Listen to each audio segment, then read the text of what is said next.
Mamet. Poker player, cigar smoker, male bonder, winner of the Pulitzer Prize, film director, Chicagoan, genius.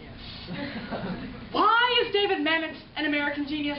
Because he instinctively understands three important things about his audience. First, David Mamet knows Americans like speed, things that are fast. This is, after all, the country that invented the rock song, the roller coaster, and premature ejaculation.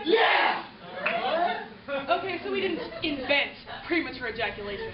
Well, we fucking could have, if we thought of it, and we perfected it. So anyway, Mamet keeps us safe in fifth gear.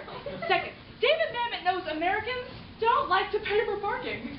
They also don't give a shit about theater. $47.50 plus dinner to listen to some pansy stand up on stage and talk. Fuck that. So he keeps his plays nice and short. Third, David Mamet understands how Americans talk, especially American men. He knows when men go to the theater, they want to hear familiar words like asshole and jack off. Oh, A, liberating for our fucked up puritanical bourgeois culture. B, puts the mirror up to bullshit. And C, directs our national attention where it ought to be, on men.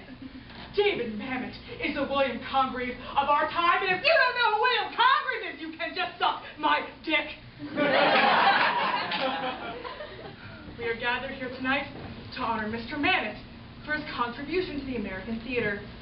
For those of you who may not be familiar with the master's work, I have boiled down a few of the major plays and summarized the gist, so to speak, to give you the master's oeuvre in the master's own way, short and to the fucking point. 4 plays in 7 minutes. Prepare to enter the Mamet Zone. American Buffalo, Act 1, a jump shot. You're a small punk, Bobby. Fucking right I am. Small-time thief. Fucking right I am. We don't use the word thief, do we? Fucking right we don't. Do you fence stolen goods through my pawn shop? We don't talk about it, You're Tony. fucking right we don't. So, well, what do we talk about then? We talk about the nature of life and we say fuck a lot. Yeah. Fucking life. Is it bad? Very bad. Go for coffee, Bobby. Fucking Fletcher. Fucking Ruthie. Fucking Ruthie. Fucking Ruthie. So you seen Ruthie? I'm sitting in the coffee shop putting my finger on the zeitgeist. Ruthie's talking objective correlatives. Next thing I know, that fucking bitch is rolling around the corner in my sweet roll, for which I paid 65 cents, plus a ton of stolen pig iron. As for I don't give a shit what anybody says Fletcher, I say the guy is a hairdresser. And I only hope some fucking lesbo with a zip gun rips his fucking lips off, sends him into Boys Life magazine, they put it in a 2-page spread that says, oh, shit, to all eternity. What's new? Nothing. I'm thinking about having Bobby steal some Buffalo Head nickels. Oh? Why? To illustrate the nature of American capitalism. What am I doing instead? All right. Act 2, that night. Everything's fucked up. I couldn't find the damn coin. I fear I detect a rationalization teach. Hey, go take a leak in the Jeep pool you swam in. Hey, Donnie, you want to buy these rare buffalo-headed nickels? Hey, fuck you. Fuck you, Teach. Fuck you, Donnie. Fuck you, Donnie and Teach. Is anybody listening? Fuck you. I said it. Twice. Yes, that says it. Yes, that says it. The cry of a man trapped in a man's body in one Anglo-Saxon syllable. Fuck! We move on to an opus from the master's late period, an example of his complex, Harry Jamesian style. Oleana, whatever the fuck that means. Act 1, a professor's office. So you... No, you don't. House! Get me house! I want house, baby! Me like you. Well, when An effort to communicate. An effort to communicate. I'm so stupid. House! I want house! But in your class, you...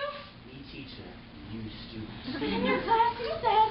No. I may have spoken, but I did not say. I don't understand. I'll give you an A. You will? Now get the fuck out of here. Act 2, more of the same. You molested me. Didn't. Did? Didn't.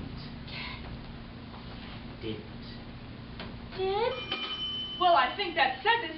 She's wrong. He's right. Wait a minute, wait a minute. Wait on this.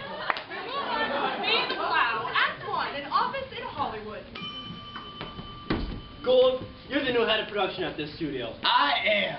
I am an unsuccessful independent producer. You are? And you owe me a favor. Forsooth. I own this piece of shit movie script. Will you take it to the head of the studio and make me rich? I'll do it tomorrow morning at 10 o'clock. Thank you, Gould. I'm a whore. I'm a whore, too. And we're men. So, who's your new sexy secretary? Some fucking temp. I bet you 500 bills you can't nail her in the sack. It's a bet. Karen, would you come in here a minute, please? Sir? Now, Karen, would you come to my house tonight to report on this cosmic book on bullshit? Yes, sir. Consider her thoughts.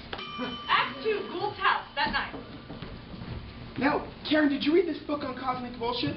Yes, sir, and I think the book is brilliant. It might be. And Mr. Fox's script is trash. Well, it may be. So why will you produce it? Because I'm a whore. I think you're a very sensitive man. At last. A woman who understands me. Act 3, Gould's office, the next morning. I'm not going to recommend your script, Fox. No? I'm not going to go to the head of the studio with it. No? I'm going to recommend this brilliant book on cosmic bullshit instead. Why? Because the business of America is Byzantine. You lift your leg to pee. You genuflect to pick your nose. You stand on your head to jerk off. You jump on a trampoline to defecate. You're only doing this because that Stuka fired a 21-gun salute on your weenie. You're right. Karen, would you come in here a minute, please? Bob, Bob, Bob. You're fired. She's a fucking whore. She's a whore.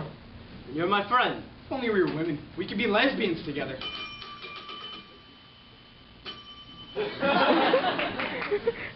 Now, there are those polymorphously reverse critics who say that Mr. Mammoth's attitude towards women is somewhat, shall we say, retrograde. But may I point out that a good number of these carping critics are they themselves women? Creatures who are physically incapable of peeing against a tree trunk without wetting their nylon. Instead, bites me. And to prove my point, I have one, an early romantic work. Sexual Perversity in Chicago, Scene 1, a singles bar. All women are alike, Danny. Gosh, Bernie, is that really true? Essentially, they're whores. Or else they're bitches? Yes, or else they're bitches. Scene 2, Deborah and Joan's apartment. All men are like Deborah. They certainly are, Joan. They're men. Scene 3, a singles bar. Hi there. Get lost. Hey, you got a lot of fucking nerve. Scene 4, library. Hi there. Get lost. Want to go out with me? Okay. Round 5, Bernie's apartment. Is there a metaphysical point to broad? Scene 6, Danny's apartment. Breasts. Sperm. Penis. Menstruation. Masturbation. Your cum smells just like Clorox. I think I'm falling in love with you. He does so. Fool. Scene 7, bar. Bernie, Deborah, Bernie. Hello. Such a nice girl, Deborah. Probably some hooker. Scene 8, Deborah and Joan's apartment. Is there a metaphysical point to men? Shit. I mean, Jesus Christ. Scene 9, a toy shop. When I was a child, an old man would place his hand upon my genitals in a movie theater. Upon your genitals? In a movie theater. Were you psychologically damaged? How do I know, Danny? I was a fucking child. Scene 10, a restaurant. I'm going to move in with Danny. Scene 11, the office. Da-da-da-da. Okay. Da-da, some girl. Da-da, it's love. Da-da, you're fucked. Yeah? Ba-dee-da-da, dink! I see your point. Scene 12, Danny and Deborah's apartment. Will you still love me when I'm old? Bitch! Sure, I'm moving out! Scene 13, Deborah and Joan's apartment. All men are like Deborah. You know, Bernie, all women are alike. Gosh, Danny, is that really true? Essentially, they're bitches. Or else they're whores? Or else they're whores. Want to go out with me? Okay.